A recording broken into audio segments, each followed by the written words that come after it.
बिहार की सियासी हलचल को लेकर दिल्ली का सर्द मौसम गर्म है।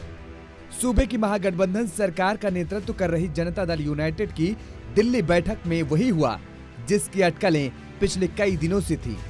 कयास थे कि ललन सिंह इस बैठक में जेडीयू के राष्ट्रीय अध्यक्ष पद से इस्तीफा देंगे और इसके बाद तीर की कमान नीतीश कुमार खुद अपने हाथों में ले सकते हैं।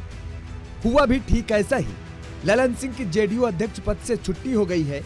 नीतीश कुमार ललन सिंह को अपनी गाड़ी में साथ ही लेकर बैठक में शामिल होने पहुंचे और बैठक के बाद अपनी ही गाड़ी में बैक सीट पर लेकर वापस भी आ गए। लेकिन नीतीश ललन के साथ साथ बैठक में पहुंचने और साथ साथ लौटने के बीच में जेडीयू का नेतृत्व बदल गया। अध्यक्ष पद से ललन की छुट्टी हो गई और तीर की कमान अब सीधे नीतीश कुमार के हाथों में जाने का रास्ता साफ हो गया।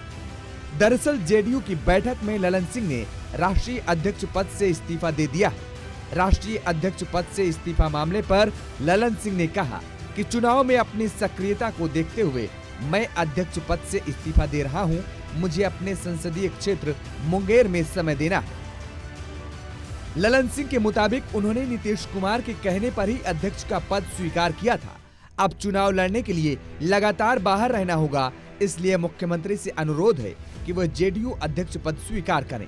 ललन सिंह ने अध्यक्ष पद छोड़ने के साथ ही नए अध्यक्ष के लिए नीतीश कुमार के नाम का प्रस्ताव भी रख दिया है।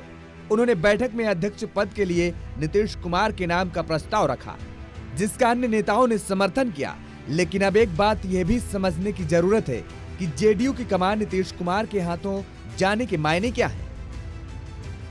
अब इंडिया गठबंधन में होने वाली बैठकों में नीतीश कुमार बतौर पार्टी अध्यक्ष शामिल होंगे। सीट बंटवारों से लेकर अन्य मसलों पर वह पार्टी अध्यक्ष के तौर पर सीधे अपनी राय रखेंगे और फैसले लेंगे। उम्मीदवारों के चयन के लिए भी पार्टी की ओर से उन्हें ही जिम्मेदारी दी जाएगी।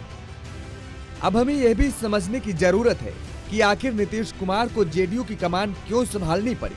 तो बता दें कि 5 राज्यों के विधानसभा चुनाव के परिणाम आने के बाद लोकसभा चुनाव के मद्देनजर विपक्षी दलों का इंडिया गठबंधन फिर से सक्रिय हो गया है। इसमें जेडीयू की ओर से सीटों के बंटवारे से लेकर पार्टी से जुड़े अन्य महत्वपूर्ण निर्णय नीतीश कुमार को ही लेने हैं। जानकारी के मुताबिक इन सभी बातों को देखते हुए नीतीश कुमार ने अपने कई मंत्रियों से इसे लेकर अलग अलग मुलाकात की।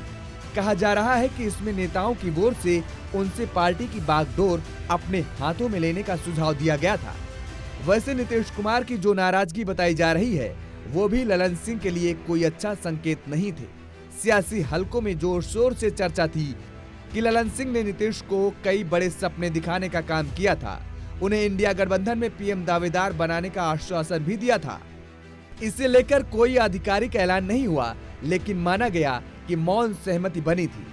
इस बीच पश्चिम बंगाल की मुख्यमंत्री ममता बनर्जी की तरफ से जब मल्लिकार्जुन खड़गे का नाम पीएम रेस में आगे कर दिया गया तो बताया गया कि नीतीश खफा हो गए हैं। इसके साथ ही ये खबरें आई कि ललन सिंह आरजेडी के ज्यादा करीबी हो रहे हैं।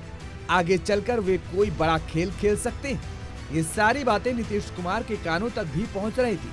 ऐसे में रिश्तों में तल्खी का एक कारण ये भी माना जा रहा था। कहा तो अब यह भी जा रहा है कि अब उसी वजह से नीतीश ने ललन सिंह को आउट कर दिया।